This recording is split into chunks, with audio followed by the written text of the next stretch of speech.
Welcome to Span education YouTube channel. आज से हम न्यूक्लियर एंड पार्टिकल फिजिक्स की लेक्चर सीरीज स्टार्ट करने जा रहे हैं। सब्जेक्ट को पढ़ने से पहले हम उसकी इम्पोर्टेंस के बारे में जान लेते हैं। अगर हम एग्ज़ाम पॉइंट ऑफ व्यू से देखें तो न्यूक्लियर एंड पार्टिकल फिजिक्स एक बहुत ही स्कोरिंग सब्जेक्ट है। अगर नेट के एग्ज़ाम की बात करें तो उसमें इस सब्जेक्ट से सारे क्वेश्चंस पार्ट सी में पूछे जाते हैं जो कि 5 मार्क्स में होते हैं और ये बहुत ही स्कोरिंग होते हैं। इनमें जो कंसेप्ट्स आते हैं वो डायरेक्ट आते हैं और इसी वजह से आप इसमें बहुत अच्छा स्कोर कर सकते हैं। और सिर्फ नेट ही नहीं, बाकी जो नेशनल लेवल एग्ज़ाम्स होते हैं, गेट, जेस्ट, इनमें भी इस सब्जेक्ट से काफ़ी सारे क्वेश्चंस पूछे जाते हैं और वहाँ पर भी इससे हम स्कोर बहुत अच्छा इम्प्रूव कर सकते हैं अपना। एग्ज़ाम पॉइंट ऑफ व्यू से तो इम्पॉर्टेंट है ही।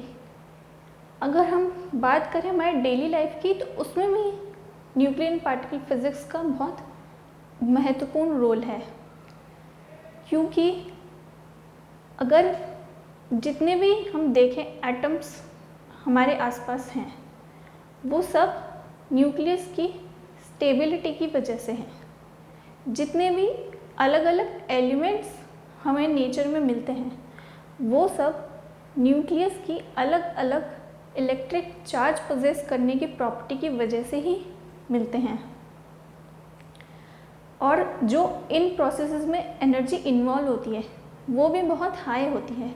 इनफैक्ट जितने भी नेचुरल अकरिंग प्रोसेस हैं उनमें अगर हम एनर्जी का सोर्स अगर हम ढूंढें तो वो कहीं ना कहीं न्यूक्लियर रिएक्शंस और ट्रांसफॉर्मेशन से ही मिलता है जाके। और अगर न्यूक्लियर एनर्जी की बात करें तो उसे हम आज किसी न किसी अलग अलग टेक्निक के थ्रू हार्नेस करने में लगे हुए हैं। चाहे हम न्यूक्लियर रिएक्टर्स से उसे एक क्लीन एनर्जी के फॉर्म में हार्नेस करें, चाहे उसे न्यूक्लियर वेपन के फॉर्म में हम हार्नेस करें। तो न्यूक्लियर एक आज के टाइम में बहुत इम्पॉर्टेंट सब्जेक्ट बन चुका है। और इस सब्जेक्ट की शुरुआत हुई जब 1896 में बेक्यूरेल ने रेडियो एक्टिविटी डिस्कवर की।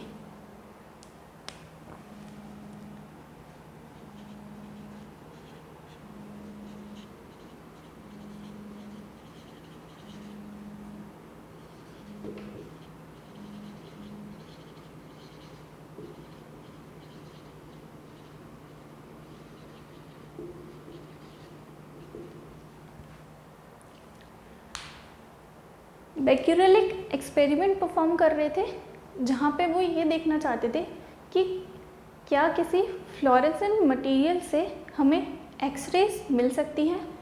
उसके लिए उन्होंने एक यूरेनियम सॉल्ट को फोटोग्राफिक प्लेट पे रख के उसको ब्लैक पेपर से कवर कर दिया। फिर इस पूरे एक्सपेरिमेंटल सेटअप को उन्होंने धूप में रखा और जब उन्होंने उस प्लेट को बाद में डेवलप किया तो उन्हें वो प्लेट कहीं कहीं से धुंधली मिली।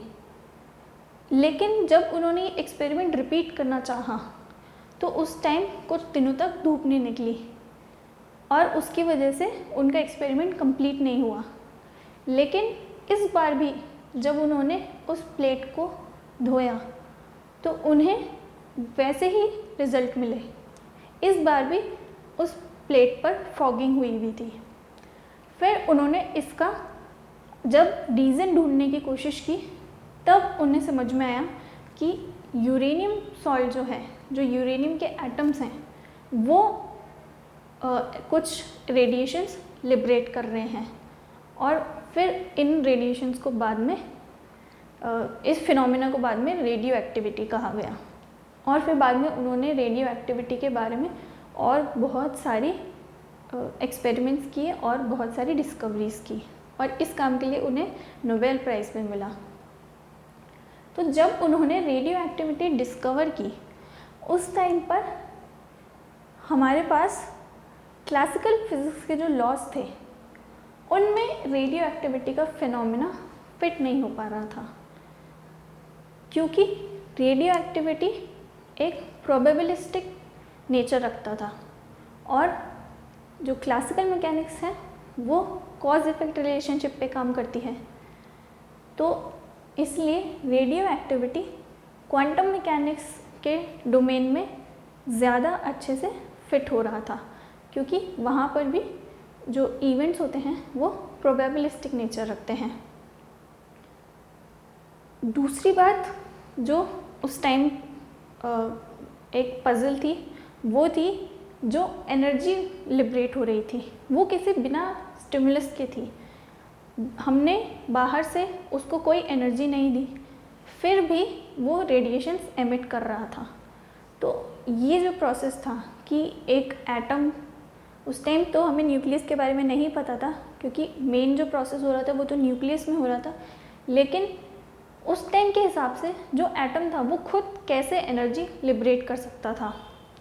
और ये बात बहुत सालों तक हम इसका जवाब नहीं ढूंढ पाए, जब तक कि आइंस्टाइन ने एनर्जी मास इक्विवेलेंस रिलेशन नहीं दिया।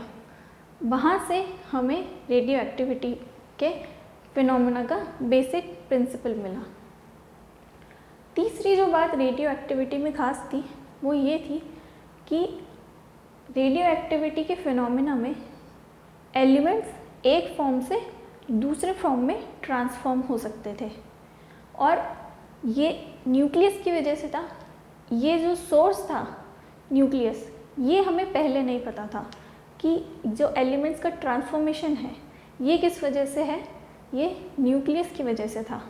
और ये भी लेकिन उस टाइम पर एक पजल था। इस इवेंट के बाद फिर एक और इम्पॉर्टेंट इवेंट हुआ, वो हुआ 1899 में।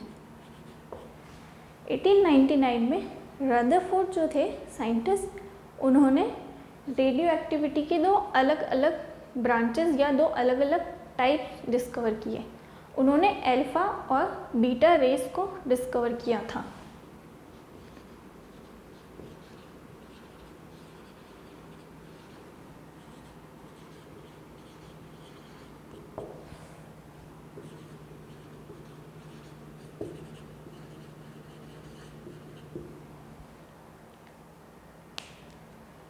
तो रेडियो एक्टिविटी का जो फिनोमेना था उसे हम दो पार्ट्स में डिवाइड कर सकते थे। एक पार्ट में हम अल्फ़ा रेस को स्टडी करते थे और दूसरे पार्ट में हम बीटा रेस को स्टडी करते थे। और ये दोनों फिनोमेनास जो हैं, इनके जो रूट कॉजेज़ हैं ये भी अलग अलग थे। इसके बारे में हमने और बाद में जब स्टडी करा तब हमें पता चला। इस प्रोसेस के बाद जो नेक्स्ट इम्पॉर्टेंट इवेंट हुआ था जिसने न्यूक्लियर फिज़िक्स का पूरा डायरेक्शन चेंज कर दिया था, वो था 1911 का famous experiment, Rutherford alpha particle scattering experiment. इसे परफॉर्म किया था गीगर एंड मार्सडन ने। गीगर और मार्सडन रदरफोर्ड के रिसर्च स्कॉलर्स थे, उनके पीएचडी स्टूडेंट्स थे, और उन्होंने रदरफोर्ड के गाइडेंस में ही इस एक्सपेरिमेंट को परफॉर्म किया था। इस एक्सपेरिमेंट में उन्हें जो रिजल्ट्स मिले थे उनको एक्सप्लेन करने के लिए रदरफोर्ड ने न्यूक्लियर एटम मॉडल दिया था, जिसमें बाद में नील्स बोर ने कुछ चेंजेस किए थे और वो एक वाइडली एक्सेप्टेड मॉडल था। सो 1911 में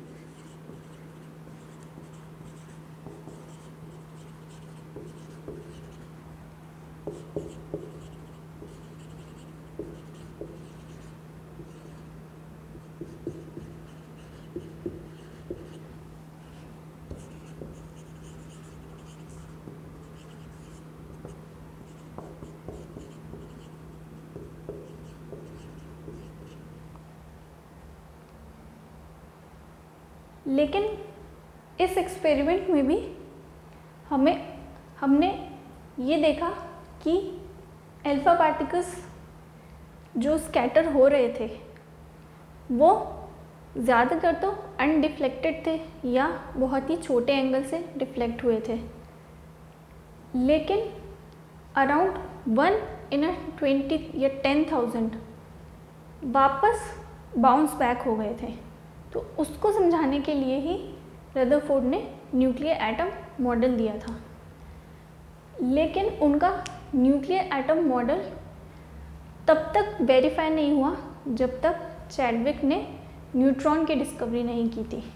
वो उन्होंने की थी 1932 में, जब जेम्स चैडविक ने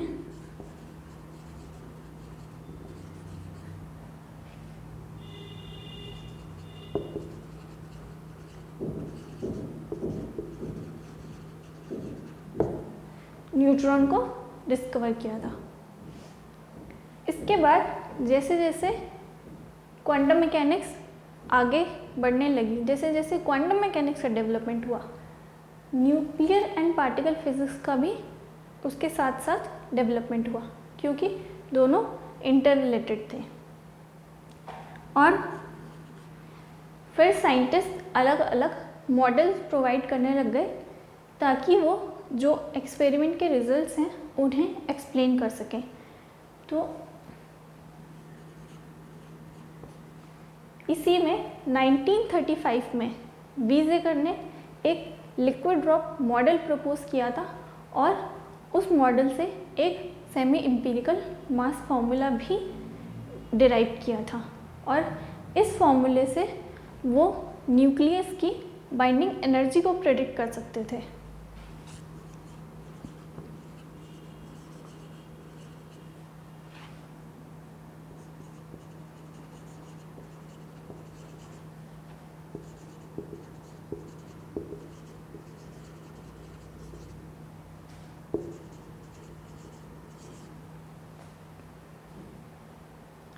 इसके बाद जो एक और फेमस मॉडल दिया गया था न्यूक्लियर में, वो था शेल मॉडल, जिसे दिया गया था 1949 में जेंसन एंड मेयर ने।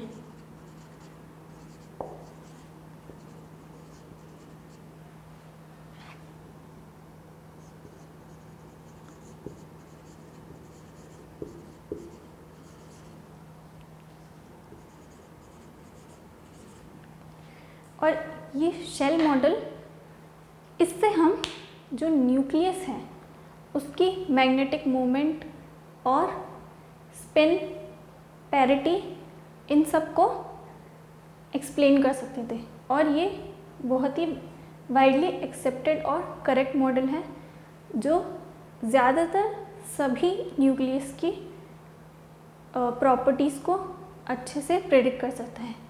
सिर्फ अभी तक हमें कुछ ही एक्सेप्शंस मिले हैं जो हम शेल मॉडल से एक्सप्लेन नहीं कर सकते।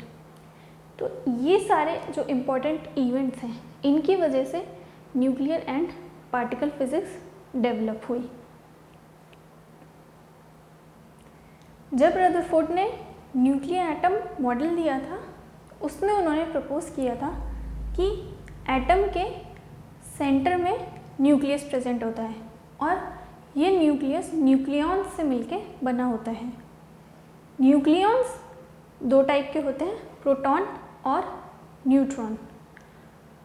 अब हमारे दिमाग में ये क्वेश्चन आ सकता है कि हमें दो टाइप के न्यूक्लियॉन्स की क्या ज़रूरत है, हम सिर्फ प्रोटॉन से ही क्यों एक्सप्लेन नहीं कर सकते, क्योंकि न्यूट्रॉन्स का रोल तो वैसे भी सिर्फ मास प्रोवाइड करने में होता है, क्योंकि चार्ज तो उनका न्यूट्रल होता है। और क्योंकि मास तो दोनों का सेम ही है, प्रोटॉन और न्यूट्रॉन दोनों का मास सेम है, तो हम क्यों एक अलग एंटिटी इंट्रोड्यूस करना चाह रहे हैं। वो इसलिए क्योंकि जैसे हम शेल मॉडल में देखेंगे कि हम इन न्यूक्लियॉन्स को अलग अलग एनर्जी लेवल्स में फिल कर सकते हैं, जैसे हम इलेक्ट्रॉन्स को फिल करते हैं। तो जब हम बहुत ही हैवी न्यूक्लियस की तरफ जाएंगे, वैसे वैसे इन नंबर ऑफ शेल्स जो हैं ये बहुत ज़्यादा बढ़ते जाएंगे। तो अगर हम सिर्फ प्रोटॉन्स को कंसिडर करेंगे तो बहुत हाई न्यूक्लियस के लिए हमें बहुत ज़्यादा नंबर ऑफ एनर्जी लेवल्स तक इन प्रोटॉन्स को फिल करना पड़ेगा, और इतने ज़्यादा नंबर ऑफ शेल्स जो हैं वो न्यूक्लियस को स्टेबलाइज नहीं रख पाएंगे, उसमें किसी न किसी तरह की अनस्टेबिलिटी पैदा होगी। अगर हम न्यूट्रॉन्स को इंट्रोड्यूस कर देते हैं तो हम इन दोनों को अलग अलग शेल्स में फिल कर सकते हैं और इस तरह हम हायर जो मास वाले न्यूक्लियस है उसके लिए भी जो एनर्जी लेवल्स हैं उनका नंबर कम रखते हुए हम उनको फिल कर सकते हैं, क्योंकि यहाँ पे अब हम दो अलग अलग पार्टिकल्स को फिल कर रहे हैं जो अलग अलग एनर्जी लेवल्स में रह सकते हैं। तो इसीलिए न्यूक्लियस की स्टेबिलिटी के लिए ज़रूरी था कि हम अलग अलग दो पार्टिकल्स कंसिडर करें। तो इन दोनों पार्टिकल्स को, प्रोटॉन्स और न्यूट्रॉन्स को, हम जॉइंटली न्यूक्लियॉन्स कहते हैं और इन न्यूक्लियॉन्स को एक डेंस कॉन्फ़िगरेशन में बाइंड करने के लिए बहुत ही स्ट्रॉन्ग फोर्सेस काम करते हैं। क्योंकि अगर हम एक एग्जांपल लें प्रोटॉन्स का, अगर हम किन्हीं दो प्रोटॉन्स को बांध के रखना चाहते हैं तो हमें लगभग कितना फोर्स चाहिए होगा। अगर बात करें दो प्रोटॉन्स की, हम मान लेते हैं कि हमारे पास दो प्रोटॉन्स हैं और इनके बीच का जो सेंटर है इस डिस्टेंस को हम मान लेते हैं ये है लगभग 2.4 फर्मी मीटर्स। अगर इस डिस्टेंस के लिए हम इनके बीच में लगने वाला कूलम्ब फोर्स कैलकुलेट करें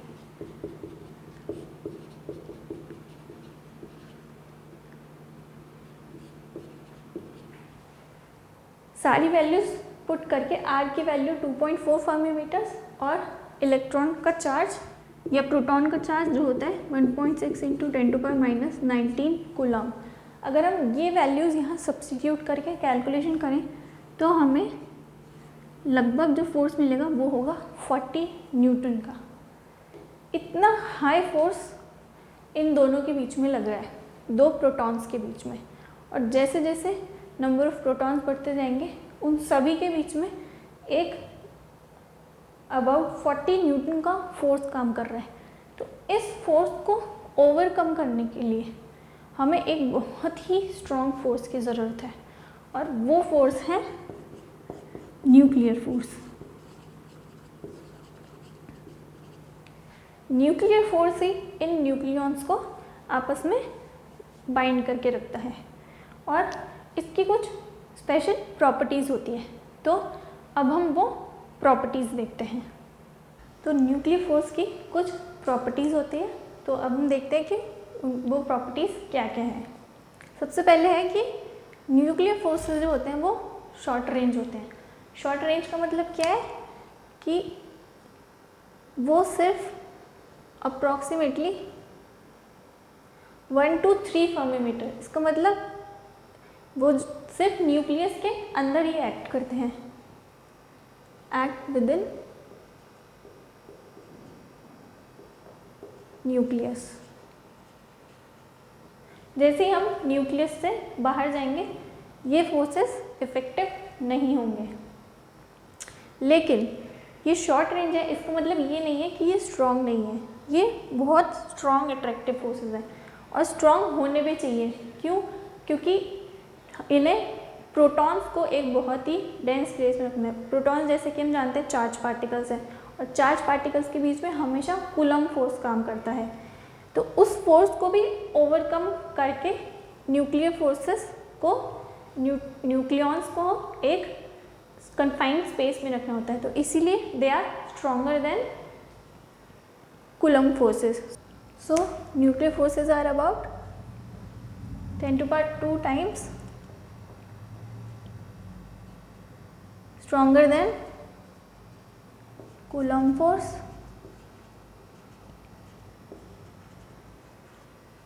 and 10⁻39 times stronger than gravitational force.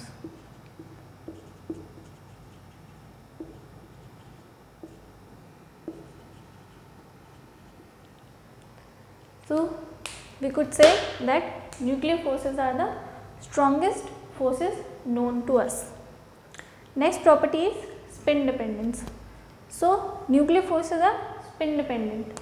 इसका क्या मतलब है कि हमें तो सिर्फ इलेक्ट्रॉन्स की स्पिन का पता है कि इलेक्ट्रॉन्स की पैरेलल या एंटी पैरेलल स्पिन होती है, लेकिन न्यूक्लियॉन्स में भी स्पिन होती है।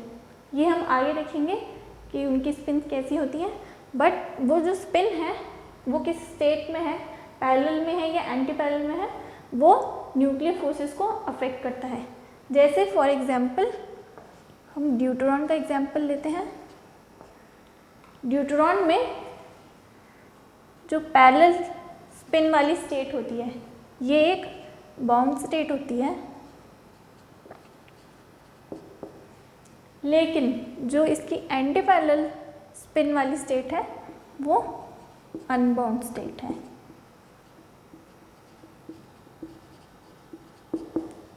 ये वाली स्टेट बाउंड नहीं होती जब न्यूक्लियॉन्स की स्पिन एंटी पैरेलल है, बट पैरेलल स्पिन वाली स्टेट बाउंड होती है। सो जो नेक्स्ट प्रॉपर्टी है वो है चार्ज सिमेट्री और चार्ज इंडिपेंडेंस। इसका मतलब है कि जो न्यूक्लियर फोर्सेस हैं वो डिपेंड नहीं करते कि वो किन दो पार्टिकल्स के बीच में लग रहे हैं।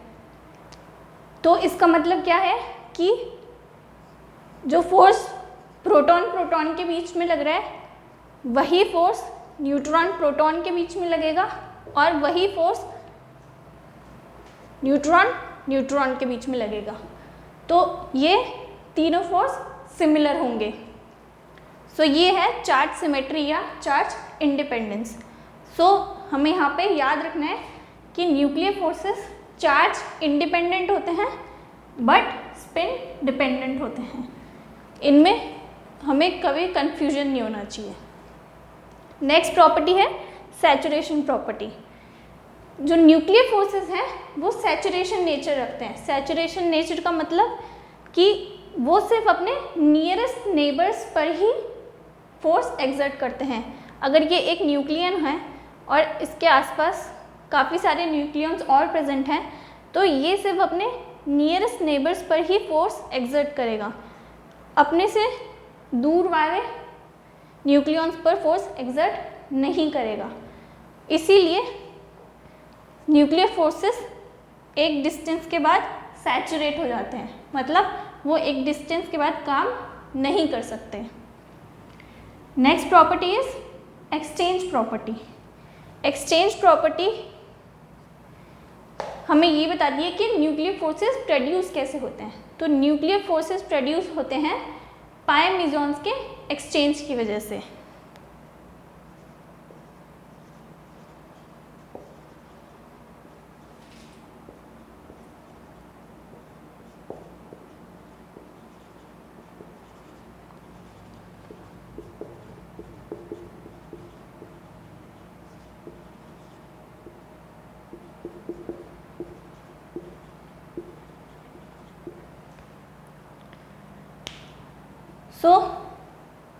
ये एक और प्रॉपर्टी है कि जब पाई मेसॉन एक्सचेंज होंगे तो न्यूक्लियर फोर्सेस प्रोड्यूस होंगे। Next property is nuclear forces are non central forces. So non central forces कौन से हैं? जो उस लाइन के अलोंग काम नहीं करते जिस लाइन के अलोंग ये पार्टिकल्स प्रेजेंट होते हैं। या हम इसे ऐसे समझ सकते हैं कि हमें पता है सेंट्रल फोर्सेस कौन से होते हैं। सेंट्रल फोर्सेस वो होते हैं जो इस लाइन के अलोंग काम करेंगे जिसमें जो इन दोनों पार्टिकल्स को ज्वाइन करती है, जैसे कि कूलम्ब फोर्स या ग्रेविटेशनल फोर्स। वो उनकी डायरेक्शन हमेशा इस तरफ होती है। अगर अट्रैक्टिव फोर्स है तो इस तरफ, रिपल्सिव है तो इस तरफ, बट इसी लाइन के अलोंग वो वर्क कर रहे हैं। बट नॉन सेंट्रल फोर्स का मतलब है कि अगर ये दो न्यूक्लियॉन्स हैं और तो न्यूक्लियर फोर्स की डायरेक्शन ज़रूरी नहीं है कि इसके अलोंग ही हो, वो किसी और डायरेक्शन में भी हो सकती है। So these are the properties of nuclear forces. अब हम आगे एक थ्योरी पढ़ते हैं जिससे ये प्रूव होता है कि exchange of pi mesons produce nuclear forces. तो अब हम पढ़ते हैं युकावा मेसॉन थ्योरी। ये थ्योरी युकावा ने दी थी, जो न्यूक्लियर फोर्स हैं वो कैसे प्रोड्यूस हो रहे हैं इसको एक्सप्लेन करने के लिए। जैसे अभी हमने एक्सचेंज प्रॉपर्टी देखी थी न्यूक्लियर फोर्सेस की, तो उसी को एक्सप्लेन करने के लिए ये युकावा मेसॉन थ्योरी है। अकॉर्डिंग टू दिस थ्योरी, जो भी एंटिटीज़ हैं न्यूक्लियस में, कौन कौन सी, प्रोटॉन एंड न्यूट्रॉन, वो हमेशा पाई मेसॉन्स जो हैं वो एक्सचेंज कर देते हैं कंटिन्यूसली, और उस पाई मेसॉन के एक्सचेंज की वजह से मोमेंटम चेंज होता है और उस मोमेंटम की वजह से न्यूक्लियर फोर्स प्रोड्यूस होता है। Because force is what, del P by del T, so change in momentum produces force. So pi meson exchange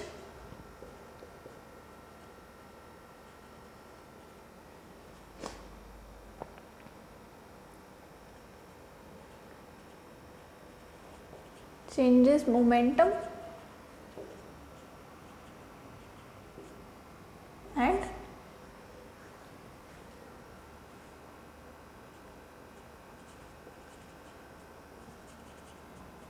nuclear forces are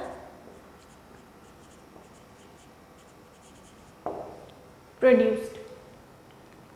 तो कैसे एक्सचेंज होते हैं उसका जो मैकेनिज्म है वो हमने यहाँ पे देखते हैं।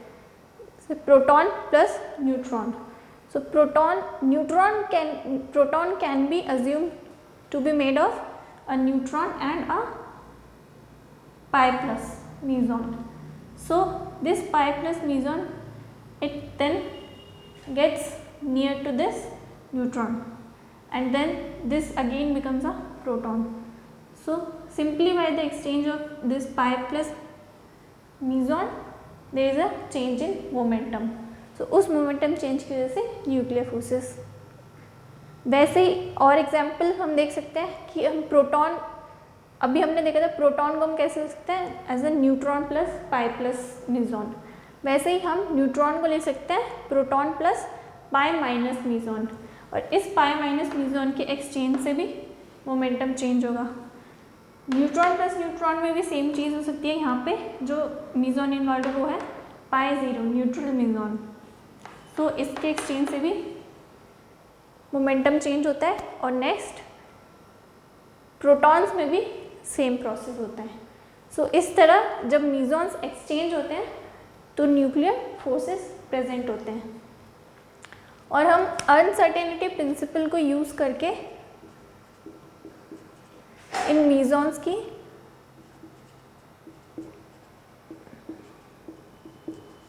मास को भी डिराइव कर सकते हैं। सो हमने कैसे किए कि इस फिनोमिना में कैसे अप्लाई किया हमने,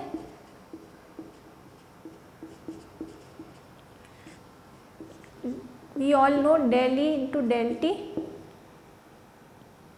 is approximately equal to H cross. So del T को हम कैसे लिख सकते हैं, del T is can be written approximately equal to R by C. This R is what? This is the radius of the nucleus and this C is the speed. So time is distance upon speed. So distance जो होगा वो radius होगा nucleus का, और speed is speed of light, because ये जो मेसॉन्स हैं इनकी स्पीड ऑफ लाइट की इक्वल होती है। सो del T हमने यहाँ से यहाँ सब्स्टिट्यूट कर सकते हैं। और del E क्या होता है, del E जो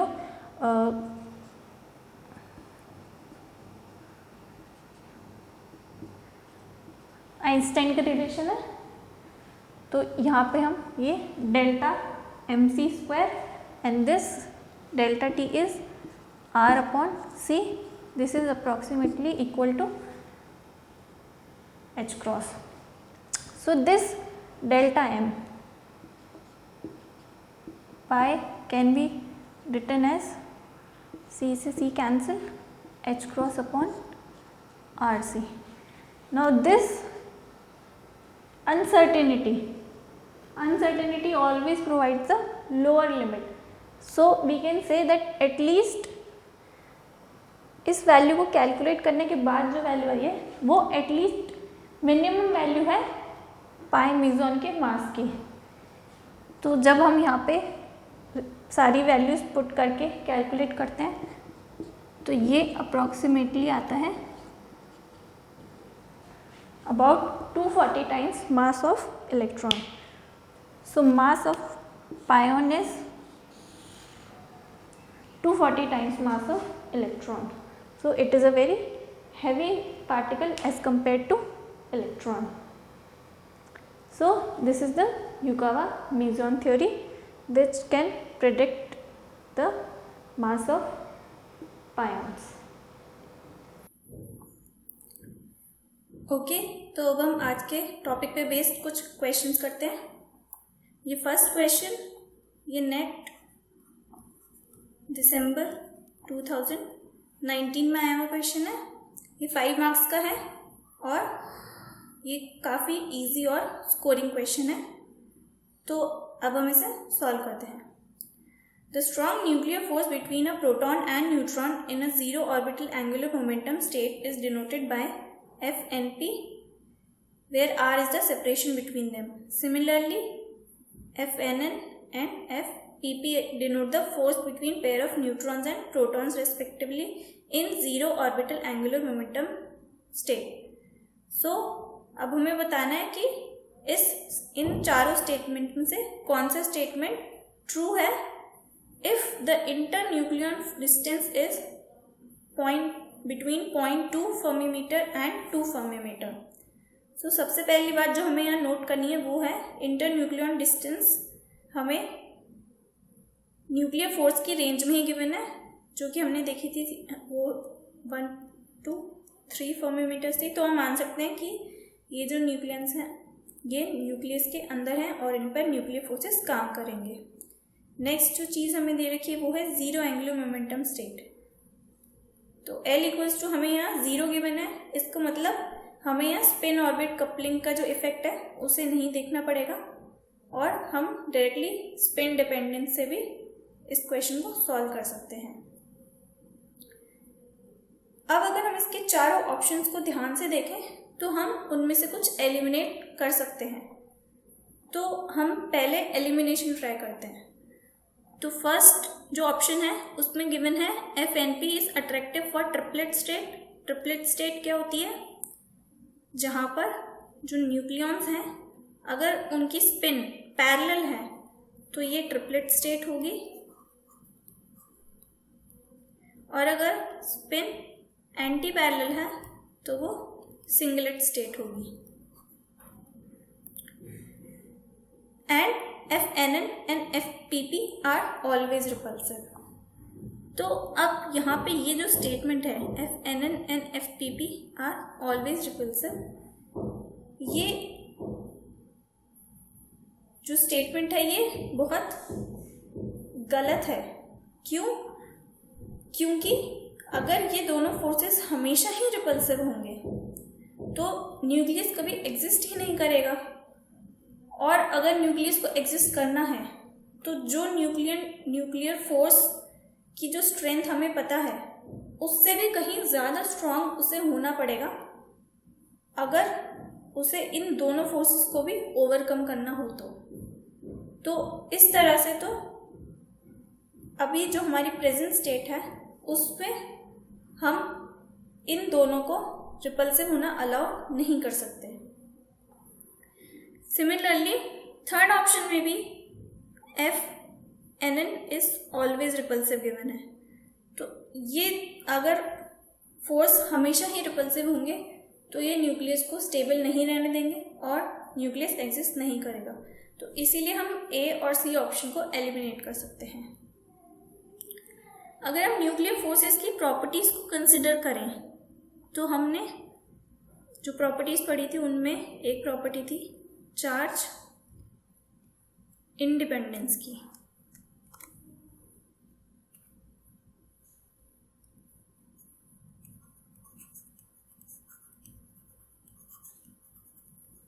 और दूसरी प्रॉपर्टी थी स्पिन डिपेंडेंस।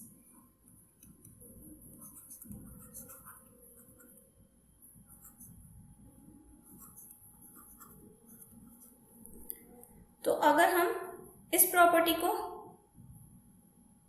देखें तो ये स्टेटमेंट सही है, all the three forces are always attractive, क्योंकि nuclear forces are short range attractive forces और चार्ज इंडिपेंडेंट होते हैं। तो इस बात से कोई फर्क नहीं पड़ेगा कि न्यूक्लियन प्रोटॉन के बीच में फोर्स लग रहा है या फिर न्यूट्रॉन न्यूट्रॉन या फिर प्रोटॉन प्रोटॉन।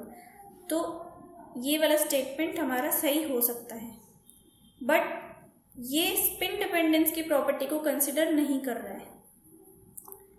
जबकि जो हमारा बी ऑप्शन है वहाँ पे हमें गिवन है कि FNN and FNP are always attractive and FPP is repulsive in triplet state। तो यहाँ पे ट्रिपलेट स्टेट का मतलब इनकी स्पिन पैरेलल है और पैरेलल स्पिन की स्टेट में ये फोर्स रिपल्सिव होगा। तो यहाँ पे हम सारी प्रॉपर्टीज को ध्यान में अगर रखें तो मोस्ट अप्रोप्रिएट आंसर जो है वो यही है।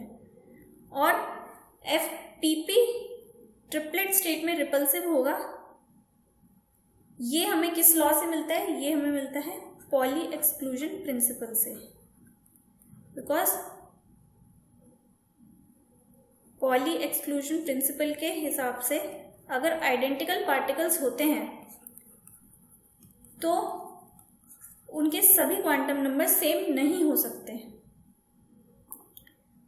तो इस हिसाब से प्रोटॉन प्रोटॉन आइडेंटिकल न्यूक्लियॉन्स हैं तो उनके भी सारे क्वांटम नंबर सेम नहीं हो सकते।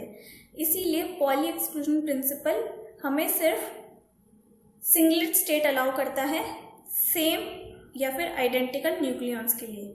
तो इसीलिए ट्रिपलेट स्टेट में वो रिपल्सिव होंगे और ऐसा सिस्टम एग्जिस्ट ही नहीं करेगा। और इसका बहुत अच्छा एग्जाम्पल हम कंसिडर कर सकते हैं 2 हीलियम 2। ये एक डायप्रोटॉन सिस्टम है और क्योंकि यहाँ पे 2 आइडेंटिकल प्रोटॉन्स इन्वॉल्व हैं इसीलिए ऐसा सिस्टम नेचर में एग्जिस्ट नहीं करता है। सो इस क्वेश्चन का हमारा आंसर हो गया बी ऑप्शन। नेक्स्ट जो क्वेश्चन है ये आया था नेट जून 2017 में। ये भी एक डायरेक्ट और स्ट्रेट फॉरवर्ड क्वेश्चन है जो बहुत ही इजीली सॉल्व हो जाएगा। और इसके लिए हमें एक सिंपल सा कंसेप्ट यूज करना है जो कि है distance is equals to speed into time. ये स्पीड है इन पार्टिकल्स की, पायॉन्स और रोमिजॉन्स, और डेल्टा टी वो टाइम है जिनमें ये एक्सचेंज होते हैं। तो इस टाइम पीरियड में जो ये डिस्टेंस कवर करते हैं वो है r। और डेल्टा टी हम कहाँ से निकालेंगे? डेल्टा टी हम निकाल सकते हैं अनसर्टेनिटी प्रिंसिपल यूज करके। Delta E into delta T is equals to H cross, जैसे कि अभी हमने युकावा मीजॉन थ्योरी में देखा था। डेल्टा ई हमें पता है mc square, so delta T के वैल्यू हो जाएगी H cross upon mc square. यहाँ अगर हम सब्सटीट्यूट करें तो हमारा फॉर्मूला हो जाएगा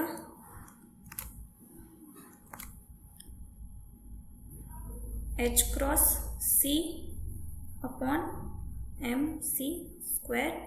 हम इन यहाँ पे c को रखने का एक रीज़न है क्योंकि जो मास है वो डायरेक्ट हमें c स्क्वायर की यूनिट्स में दिया हुआ है, तो हम यहाँ से इजीली कैंसिल कर पाएंगे।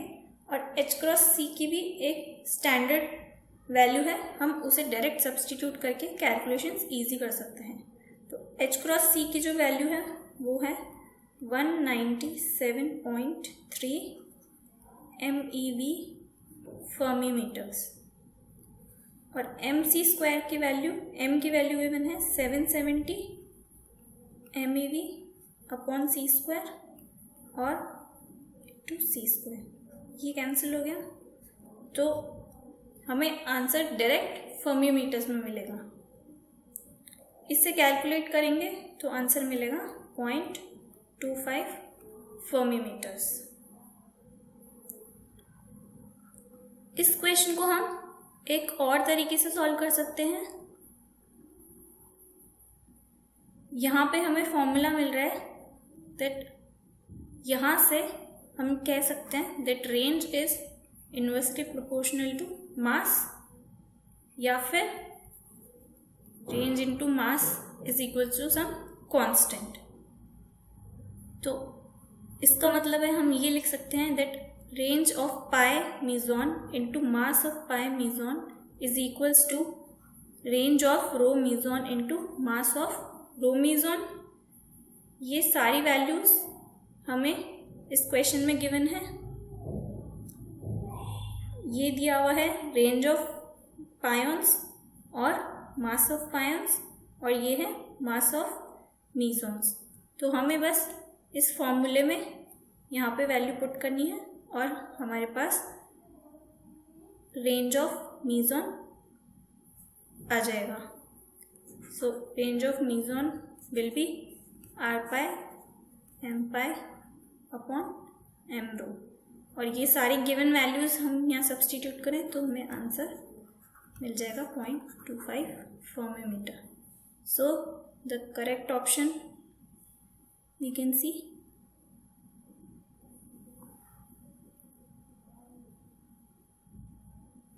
is option number C, 0.25 फर्मीमीटर्स। सो अब हम नेक्स्ट लेक्चर में रदरफोर्ड स्कैटरिंग थ्योरी पढ़ेंगे।